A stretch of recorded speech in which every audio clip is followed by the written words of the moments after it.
Well, we're back to the bullpen, and when the Astros went back to the bullpen, it didn't seem to pan out very well. We're going to talk with Mike Stanton and see what he says about the Astros making sure they tie the series and keep the train rolling on a tough road trip as they still lead the AL West on this edition of Back to the Bullpen. I'm looking to the bullpen to bring my lefty in. Keep the lead and make your team look pedestrian. It's in your wheelhouse, we'll swing for the fence. You know it's money around here, and I ain't talking expense. Strike one, heat low in the way, you can't hit it. You know you wanna start a rally, but you better forget it. Strike two, off speed, same spot, your car looking. Get ready at the plate, this time you're not cooking. Strike three, swinging out of the zone. You ain't even touch it first. Tell me how they gonna drive you home. Walk your back, looking like we ain't cool then. The game's over, might as well put them back to the bullpen, oh yeah.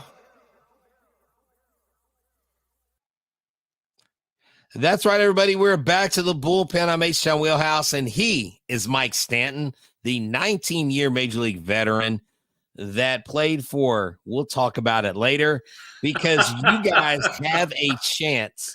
You guys have a chance tonight to win a stack of baseball cards. I'm calling it Around the Horn. We're going to call Mauricio Dubon our first baseman for right now.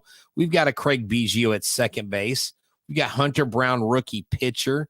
Altuve at second base, Jeremy Pena at shortstop, and Alex Bregman, 2019 tops at third. And on top of that, I'm going to throw in Back to the Bullpen stickers. Always positive, always Stros stickers, a sticker sheet. I mean, you're going to get a ton of stuff, but you've got to stay tuned because towards about the 26, 27-minute mark, we're going to ask a trivia question, and the first to answer it correctly will win. Now, if you are a first-time subscriber today, I need you to DM me, and I will send you one of these sticker sheets. I'm H-Town Wheelhouse. You know where to find me. I'm Back to the Bullpen. You can find us at Spotify. You can find us on iHeartRadio and right here on YouTube. And this guy right here, Mike Stanton, who's all over the place. Not only in his career, but on the radio. He's on Sirius XM. He's on Space City, and he joins us tonight. Mike, tell everybody where they can find you, sir. Yeah, there's only one place, and that's going to be Twitter. X, formerly known as Twitter. And that's Mike Stanton 29, the old 2-9er. That's right, the old 2-9er. I love it, man. Look, Mike, I really had hoped that when we planned on doing this live show on Saturday night, that the Astros would be staring down a 3-0 start to a 4-game series. And it looked to be going that way both Friday and Saturday night. But the Orioles had other plans. And it seems when you throw a high heater to Anthony Santander with bases loaded, he knows how to deposit that into the seats. And then today, it just shows how crucial defense is. When you sit on your heels for one play and somebody doesn't cover, and you have a combination of two guys not getting to the base, all you know what can break loose. And so, but before we get to all that stuff, Framber had 6 scoreless innings, masterful game for him. It's just a shame that that game has to go by the wayside. The curveball was filthy, and it has been for months. I mean, it's really been his best pitch, and you know, he's really found a good tempo in his delivery with it. He's found the release point. He can throw it in the zone. He can throw it out of the zone for the strikeout. So it's really been impressive to see what he's been able to do. The 2-seam fastball, you know, is always good, especially when he only throws it 93 to 94 miles an hour. When he gets it a little bit harder, it'll flatten out some. And then, occasionally a slider, and the changeup is a good pitch for him also. But it's really about the sinking fastball and the curveball. And he's doing an outstanding job of just repeating his delivery, controlling his emotions, and executing pitches. And, you know, where he pitched today, I pitched in many games against the Baltimore Orioles in Camden Yard, and not an easy place to play. It's not. The ball flies. It's hot. And you know, the fan base, especially when the team is good, the fan base is a very, very boisterous group. So, you know, Framber did what Framber's been doing seemingly for it seems like the last 10 starts or so. Yeah, exactly. I mean, he did induce 10 swings and misses, and 6 of those were on his curveball. 18 curveballs, 6 whiffs. Yeah. And so he had it working. I like his average miles per hour. He didn't get too high too much. He did have a sinker that went 97.1. That's what it topped out at. But what you got to remember, though, you're probably looking at Baseball Savant. True. Yes. And he doesn't throw a four-seam fastball. Right. So whether the fastball is elevated or the fastball is on the corner, sinking down and away from the right-handers where we all like it, they're all two-seam fastballs. I know occasionally it'll say a four-seam fastball. Maybe he does throw one every once in a while, but for all intents and purposes, it's a two-seam fastball. It's his sinking fastball all the time, regardless of where he throws it. I wouldn't mind if he would start throwing, especially when he's going inside on right-handers, if he would throw a little bit more four-seam fastballs, just so if he gets it in there, it stays in there. It doesn't leak back out over the plate. But hey, can you really argue with the success he's had? Can you really complain about how he's been doing this? No, it's been outstanding. He's fun to watch. Not a whole lot of swing and miss today, but enough weak contact, enough swing and miss, and enough weak contact against a very good Baltimore Orioles team. I mean, this is a team that, them and the Yankees have been going back and forth for first place in the American League East, seemingly all season. So, this is not a pushover team, and they're very good at home, and that's what we've really seen. Astros have been extremely competitive. Yeah, Abreu, how long are we going to stick with this dude? I mean, he actually showed that he was human. I'm sarcastic, folks. I know you are. Well, but what I mean by that is, you just every once in a while, it doesn't matter how good your stuff is, you're going to make a mistake and something's going to get hit. And that's really what happened. Yeah, it was an ugly inning, gave up a 5 spot. Unfortunately, the Astros were winning at the time. And then today, it also shows that if you're going to beat the good teams, you got to stay clean, both with the the regular physical errors, but also the mental errors, covering bases, whatever it may be, backing up bases. Whatever the situation calls for, you got to make sure you're playing clean baseball, because usually the team that is the cleanest is the team that wins the baseball game. Right, because when you look at Hunter Brown's start and Framber Valdez's start, combined 3 walks, 2 walks by Hunter Brown, only 1 walk by Framber. They had the control, only 1 earned run for Hunter, 3 earned runs for Framber, because, Taylor Scott brought them in because he was responsible. Jackson Holiday, who has not been great, one of the most heralded prospects in all of baseball, finally did what they brought him up to do. And, I mean, that first pitch, I don't know if you saw that first pitch that Taylor Scott threw. I don't think it was supposed to leak over the plate that far. It looked like a pretty hittable pitch. Yeah. Well, I mean, listen, whether it's a rookie that you've never heard of, it's the number 1 prospect in all of baseball, right? Or, you're facing Barry Bonds. You make a mistake, balls get hit. I mean, that's just the simple truth. I mean, if you want to get it down to the absolute basics, that was a mistake. And what's the difference between AAA and the big leagues? The mistakes are hit more often. The mistakes are hit harder. And that's just simply what happened. He made a mistake. I would do that. Actually, I did one. There was one particular time, I think it was 1998 or 99. I think Rafael Palmeiro came pretty close to hitting that warehouse in right field. Wow. On a hang. Now, you got to remember, Rafi was a lefty. I'm a lefty, so left on left crime. Right. I hung a cutter, and he just absolutely demolished the ball. After the game, Mike, what did you throw? Did you hit your spot? I threw a cutter, and no, he didn't do anything special. I hung a cutter. That's what those dudes are supposed to do. If I put the ball where I'm supposed to, I get him out. And I know it sounds overly simplistic, right?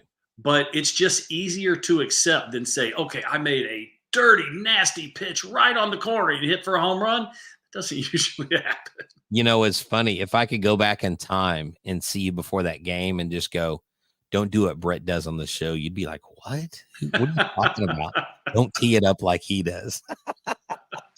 But okay, so I've got to ask this because you mentioned Brian Abreu. Brian Abreu has really the last couple seasons been one of the most, I mean, coming into this season, just spectacular. But he sat for a week, 5-7 days, and does that play factor as a relief pitcher? Because that is the go-to, what most fans will say. Well, of course he's going to give up something if he's sitting for a week and you don't use him. Is there something to be said about a guy not being in every few days, or right now is it really load management and it has nothing to do with they don't really have the luxury to play the guys every third game because they're trying to give them a blow, give them a rest to make it to October? Well, Brian would never say it. He Right. would never say, you know what? I didn't feel comfortable. My timing was off on my delivery. I just, it was just one of those, I didn't really know where the ball was going. So that's for us to say, is that, can that be one of the causes? Absolutely it can. Okay. Right. And I am speaking from experience.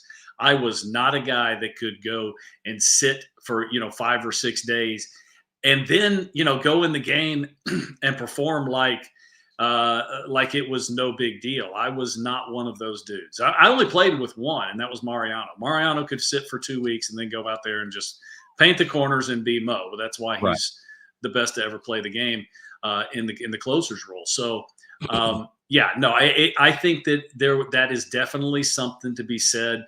But, the other side of this, the dude has pitched a boatload this year. And that's what the Astros are trying to do. They're trying to back off of him just a touch, not use him every single day and give him a little bit of rest. So, like I said, Brian would never use that as an excuse. Even if it's not an excuse, it's actually, it's actually truth. It's actually real. That's for us to talk about. That's for everyone else to talk about. When you give it up like that, what do? You wear it, take it, move on to the next day. Well, see, last year he threw 72 innings. This year he's already at 63.1 innings. So he's going to more than likely. Yeah, you got what, 6 weeks left in the season? Yeah. So he's going to eclipse that now where, for him, it's not as, I think, crucial as it is someone like Taylor Scott, who literally has pitched 2/3 of his 100 innings in this season. Yeah. That's a big difference. You see Hunter Brown's made that adjustment. Remember last year he had this is when Hunter Brown was falling off. Right. This is when Hunter Brown wasn't performing. Now he's taking on the name Diesel and he's just crushing the competition. Yeah. So Mike, we have two losses where the game before the offense, I feel like did enough. 5 runs. You should be able to win that, especially with the performance you have out of your starting pitcher. And then you come to today, you only scored 2 runs. Mm-hmm. Well, against the Orioles, that's not enough because they're a good team. So the Astros ended their 4-game winning streak against the Orioles. They had won, they basically had done their job and beat the Orioles when they can. And now the Orioles are kind of getting the best of them. Right.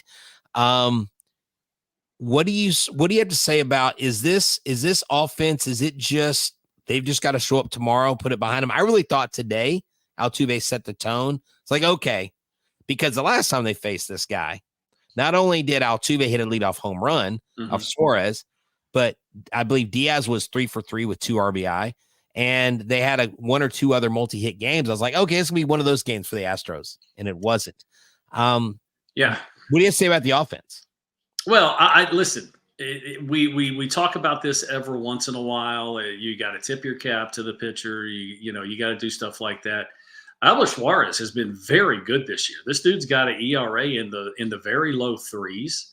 I haven't looked at it, but he's got to be top 15, top 20 ERA in the American League. He has had a great year for the Orioles. And sometimes you just run into good pitchers and you run into good pitchers that throw the ball well. And, the one thing, it's, tell you the truth, it's a lot harder for us as fans to accept what happened today.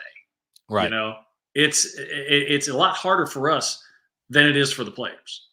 The players, you just move on. You play too many games. You can't carry one game into the You next. can't hang on every loss. That's right? when the what hits the fan. Yeah, you just what was it, fever pitch that he was talking about how he saw a couple of the Red Sox in the restaurant and they were just having dinner.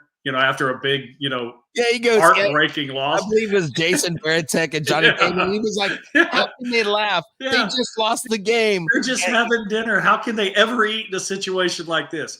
Well, I mean, you play too many games, and that's you can't ride that emotional roller coaster as a player just simply because you wouldn't be able to perform. I mean, you'd be tired by May, much less go all the way through September. Oh, exactly. I mean, it would just be absolutely unbearable if the guys hung on every pitch like we do. But before we move forward, we got to tell everybody the way you get a shirt like this is you go to ramshirts.com. We're coming to you live from the Ramshirt Studios. Every time we go live or whether it's recorded, that QR code down there next to Mike is where you go to get your Back to the Bullpen shirt. You can wear it anywhere, anytime. Trust me, if you wear it, people will be like, wow, you look really good today. What is it? Is it your hair? Well, probably it's your shirt. Right and there. It probably is your haircut because you know why? You went to state-of-the-art barbershop in Friendswood and checked out my guy, Ever Cruz, 1616 South Friendswood Drive. Go check him out. Tell him Back to the Bullpen sent you, and you will get 10% off your haircut. Check those guys out. And Ram Shirts, thank you for sponsoring the show. Mike, I think if the Astros split after these last two games, they split a 4-game series, you can kind of chalk it up as a win that you didn't lose 3 out of 4. Okay.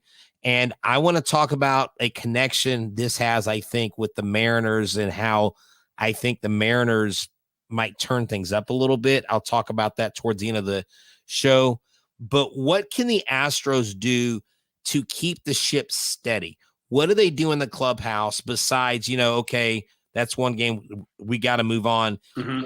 Is there any more strategy? Is there any more what is it we're doing in the clubhouse to go, okay, we've got a tough bunch of games coming up. Here's what we're doing. Here's our plan. What you have to do, and this team already knows, they're already doing this, that you don't do anything. What you do is you're there for your teammates, somebody that struggled, somebody that makes a big error, you pat them on the back, you tell them, hey, dude, it's all good, man. I'm going to get you another ground ball tomorrow. You're going to make the play and we're going to win the baseball game. That's how you're there for each other. But as far as doing something different, you've already been on a roll. When somebody's going really, really well, you want to make sure they keep their pillow, stay asleep. Don't wake them up, let them keep living the dream. I don't think there's really anything that they can do other than not get too excited, whether it's, a good excitement or a bad excitement, just keep going out there and rolling. As far as the Mariners are concerned, who cares? The team's 500. You're 9 games over 500. Yeah. Yes, I understand that, at one point they had a 10-game lead. At one point you were 12 games under 500. That was a long time ago. And you know what? You covered that. You fixed that. You were a better team. You are a better team. So just keep doing what you're doing. See, and this is why we make a great team. Look at this right here. Texas Crossroads Softball, Joseph Nunez. Mike, you always make me feel a little better about a loss. Mike has adopted the always positive, always Stros, but he comes at it from the perspective that he's played the game. Guys, he played 19 years. This man has probably, he's been in more baseball games than I've actually attended. So that's a feat. I don't know about that, but dude, I just looked at your game number. I'm like, I haven't even been to that many games. That's amazing. And you've seen a lot of baseball. So let me ask you. So I'm going to ask you another question. And after we get through this topic, we will do the trivia questions. Yeah. Stick around for the cards. It will be Mike Stanton centered. Now, the Mariners lost one of the longest tenured managers in Major League Baseball at 9 years. Scott Service was fired. Scott Service was fired and found out through the newswire before DePoto even had a chance to tell him. which is not great. Welcome to 2024. Probably the worst way to find out. But of course, I'm going to say there's one way that would be worse.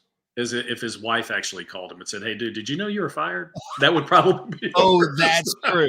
That's true. She's like, I just saw this on X. You're right. Is this true? Is what true? Oh my gosh. How are we gonna eat? I gotta buy groceries, kind of thing. Well, he still gets paid, so he's as far as that's concerned. You're right. True. But so here's my question in relation to the Astros and the Mariners. You talked about how players feel a sense of responsibility whenever a manager loses their job. Could this be something that this team uses to spark them to maybe start getting hot? And if the Astros aren't careful, the Mariners end up in like next 7 to 8 days, catch them or, start playing relevant baseball again, because they've got one of the worst offenses right now in baseball. Is that a possibility? Yes, it is. Right. We saw it happen to the Phillies a few years back when Joe Girardi got fired, and then they went on a roll. Did Joe Girardi have anything to do with it? Probably not. But, I think it was Earl Weaver said managers are hired to be fired. And that's the truth, because you can't fire the players. The players are going to play. Yeah, you can make moves and do stuff like that. But, you can't just get rid of anybody you want. There's steps you have to take. Whereas a general manager, a manager, a pitching coach, a hitting coach, whatever, yeah, those guys, you can just say, okay, we do not require your services anymore. Right. Have there been examples? Yes, I said that yeah, there have been teams that have played better. Right. But the other part of it is you have to look at the personnel. True. The personnel on that team offensively just flat out ain't getting it done. That's right. Pitching, it's crazy that they're the number one team in starter ERA in Major League Baseball. I mean, they are just absolutely killing it. Their bullpen is very good. But, their starting pitchers have to think, I have to go out and throw a shutout just to make sure I get a no decision, because we're not going to score any runs. And right. I've been on teams that have had, poor offenses, and it's really tough to pitch. Yeah, you're still going to go out and do your job and do your best and everything, but it's disheartening, when you go out and your team only gives up 2 runs or 3 runs and you're losing a majority of those baseball games, just because your offense can't give you 4. And could they get a little bit better? Could they get a lot better? They could. I mean, you're never, there's nothing that's 100%, but they're not, I wouldn't be concerned at all with the Seattle Mariners. Yeah. To start off with, we're doing the scoreboard watching. They're not going to sneak up on anyone. Same thing with the team. They're not going to sneak up on, but they have to take care of themselves. If they keep winning baseball games, and listen, they split against one of the best teams in the American League in Camden Yards, I think that's success. Even though you've had a chance to win all 3, right? You still have to give credit to a team that is actually quite a bit higher than you in the standings. That they've got several more wins than you do, and they play in a much more difficult division. So, this Baltimore Orioles team, I mean, this could be a playoff preview. We never know. Yeah, you can see why they're good. I mean, this team can hit, this team can pitch, they can do it all. It felt like a playoff atmosphere the last 2 nights, especially last night. And what's crazy is not only did Santander hit a grand slam, did you hear about Shohei Ohtani hitting a walk-off grand slam for the Los Angeles Dodgers? Is it really surprising? No, 40-40, his 40th home run. Wow. Going in the 40-40 club with the grand slam. I mean, this guy is doing things at the plate. How would you approach a guy like that? I mean, I guess every guy has his, there are pitchers and there are hitters. Sure. Like you said, there were some Hall of Fame hitters that you had their number, and there are some Hall of Fame hitters that probably had your number, vice versa. But man, he's doing crazy good things. Now, with talking about the home run ball, talking about the long ball, we had co-players of the week with both Bregman and Jordan. Bregman since has talked about gremlins in his elbow. He did play third 2 days in a row. He hit the ball hard once today. Hasn't been great at the plate. I'm wondering if the elbow is having anything to do with that. And then Jordan is out with 2 straight games with a stiff neck with the late scratch Friday. These are 2 guys, Mike, that the Astros have to have down the stretch because when they're powering the baseball, the rest of the offense has a lot easier job, like Yainer Diaz, like the other guys in there, to get on base. Hopefully Jordan's stuff doesn't last too much longer. They said he could have played today, but I think they left him out. Hopefully he's out there tomorrow. Yeah, we'll have to wait and see. But, the Astros, this organization, for the last, 7-8 years, they have always been extremely conservative when it comes to injuries and giving guys days off. And, if you have any hiccups at all, if, a little bit sore, we're going to give you the day off because we don't want it to grow into something else.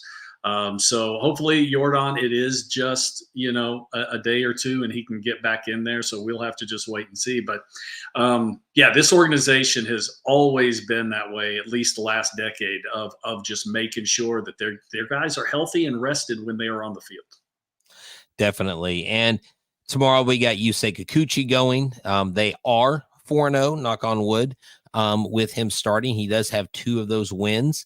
So I think if Yusei hopefully can go a full 6, and then the bullpen just has to come in and do their job. Yeah. They have. I mean, you look at. Part, yeah. I mean, listen, Abreu had a bad day. I mean, he actually showed that he was human. Because we really haven't seen him do that in quite a long time. Now, he struggled at the beginning of the season while the team was struggling.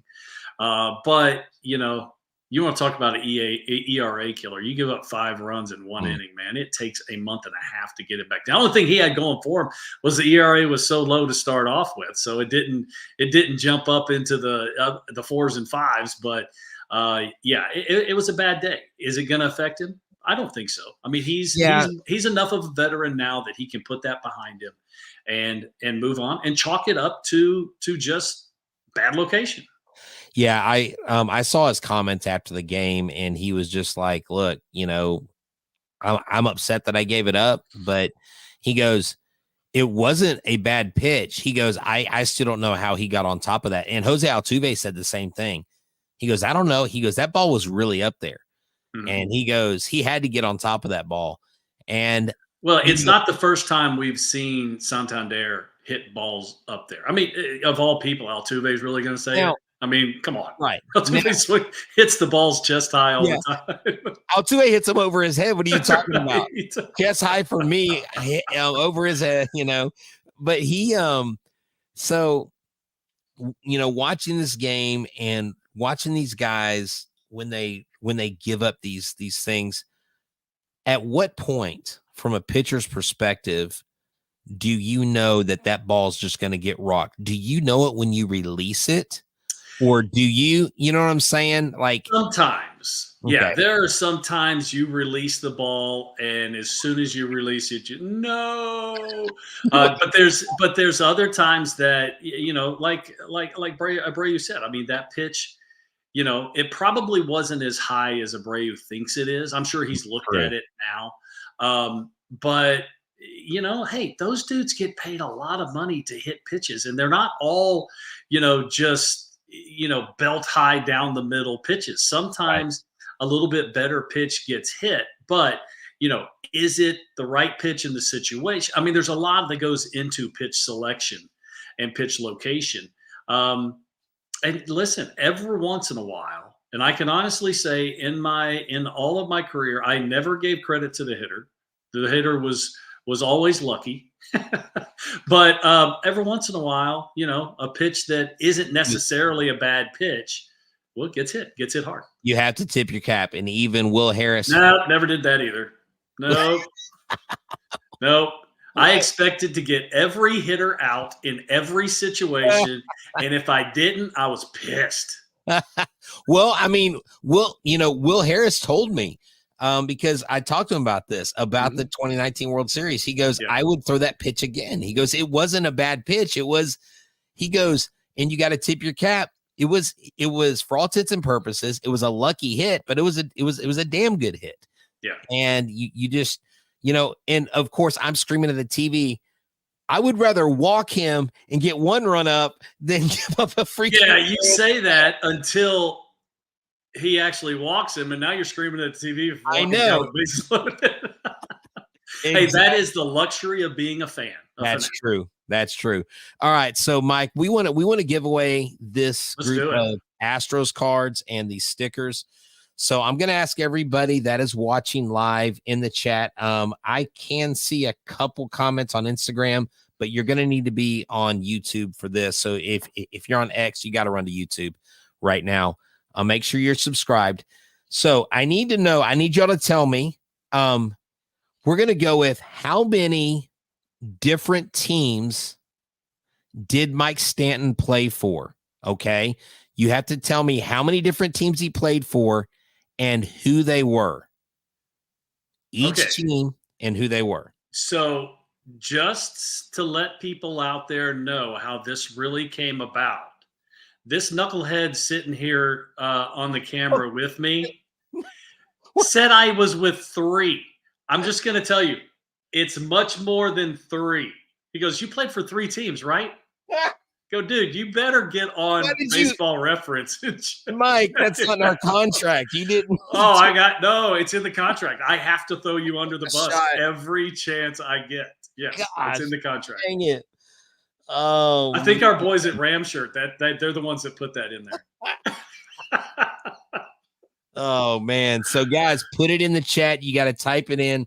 How many teams did Mike Stanton play for?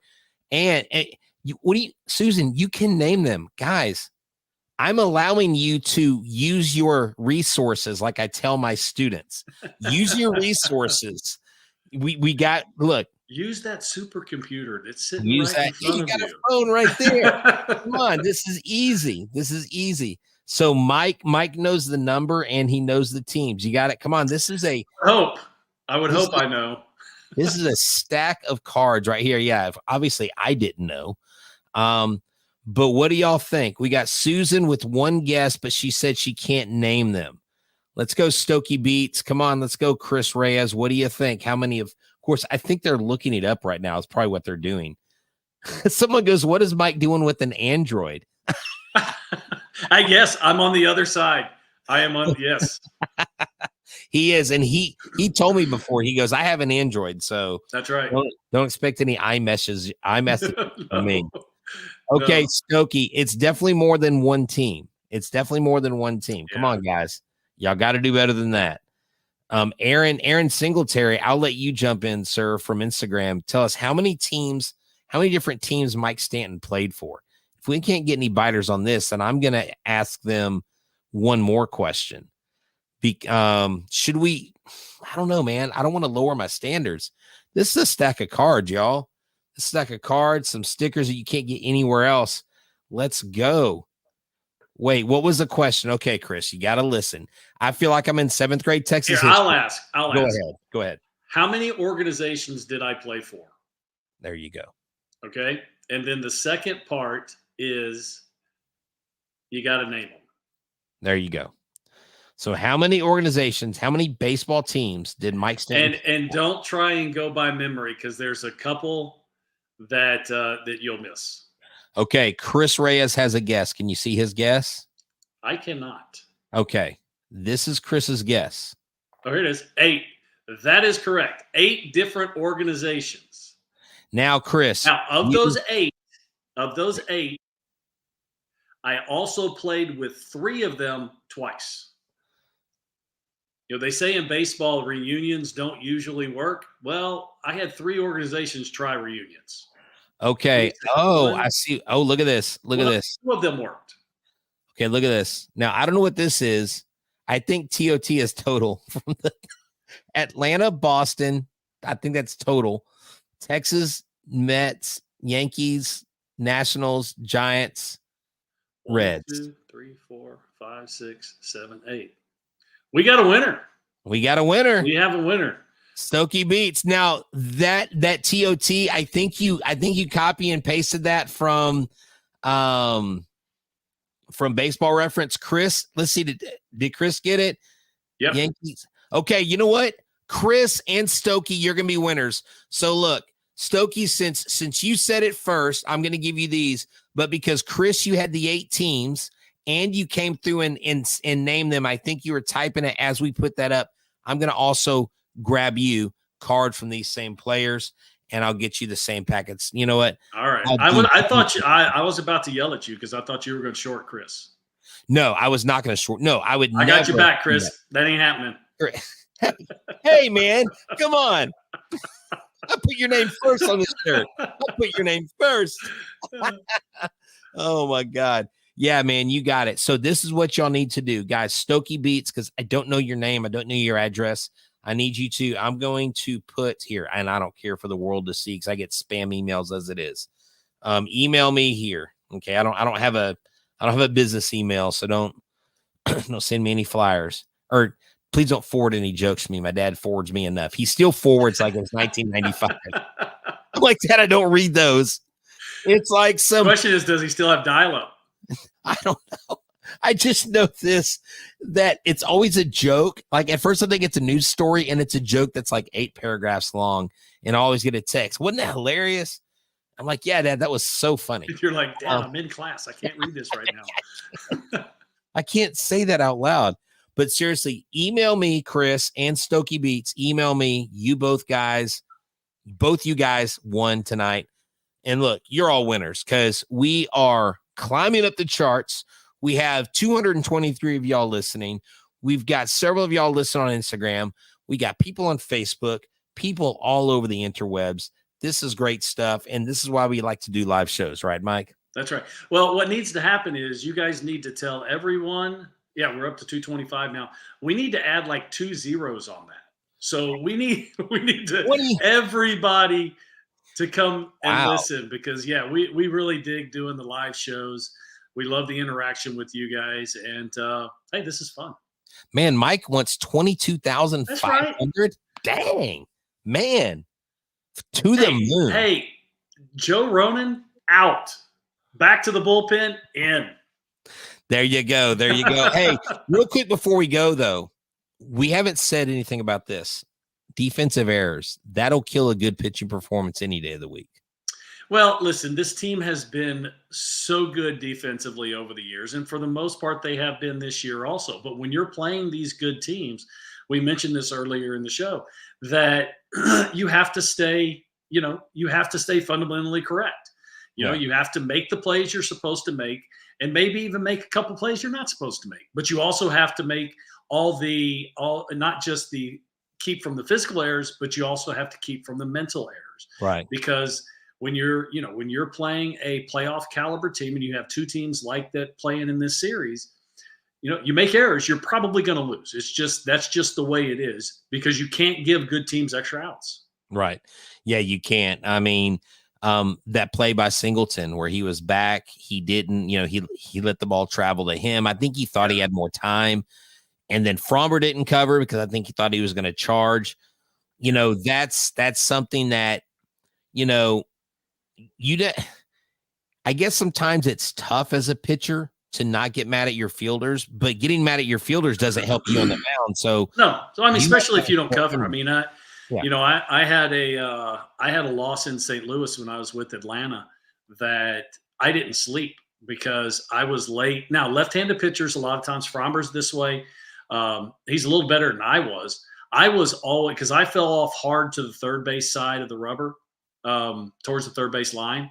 So I was going the wrong way and then would have to turn and get back to first base. So a lot of times it was a bang, bang play, even if somebody wasn't fast. But Ozzie Smith was running and Ozzie was fast and he beat me. That was the tying run. And then we lost in extra innings. And I was distraught. When I say I didn't sleep, I tossed and turned and, cursed myself out all night. Wow. Which didn't do any good either. I mean, I was young. I was dumb. You got to be able to accept it. But yeah, that wasn't my forte at the time. I was a pretty emotional dude and that was a tough night, but it happens, You practice it and practice it and practice it in spring training. When I first came up, we would do it in the regular season. And what we're talking about is PFP, pitcher fielding practice. And, these guys don't do it a whole lot during the regular season, but every once in a while it comes up and it shows that it's as important as anything else. It does because, in Brian Abreu's outing, he had a ball hit straight to him and he couldn't get to first. So he went to third, and it was actually could have been a masterful play. Mm-hmm. If he gets that out at third, that probably changes the situation. That might change his attack going to Santander, all that stuff. Yeah. So every little event leads to something else. It's literally the ultimate cause and effect. Right. But hey, Mike, thank you so much. Everybody, thank y'all for joining us. 230 of y'all. Unreal. Unbelievable. Congratulations to the winners. Yes. Congratulations, Chris. Congratulations, Stokey Beats. Chris, you can DM me on X or Instagram, Stokey Beats. You can as well. Because I don't know your government name. I will need that in your address so you guys can get these cool prize packs from Back to the Bullpen. And it's for myself, for Mike Stanton, and everybody from the Ranch Church Studios. Y'all have a good one. Thank y'all for tuning in. And next time, we'll probably be talking about some Astros victories. Adios. I'm looking to the bullpen to bring my lefty in. Keep the lead and make your team look pedestrian. It's in your wheelhouse, we'll swing for the fence. You know it's money around here, man, I ain't talking expense. Strike one, hit a low in the way, you can't hit it. You know you wanna start a rally, but you better forget it. Strike two, off speed, same spot, your car looking. Get ready at the plate, this time you're not cooking. Strike three, swinging out of the zone. You ain't even touch it first. Tell me how they gonna drive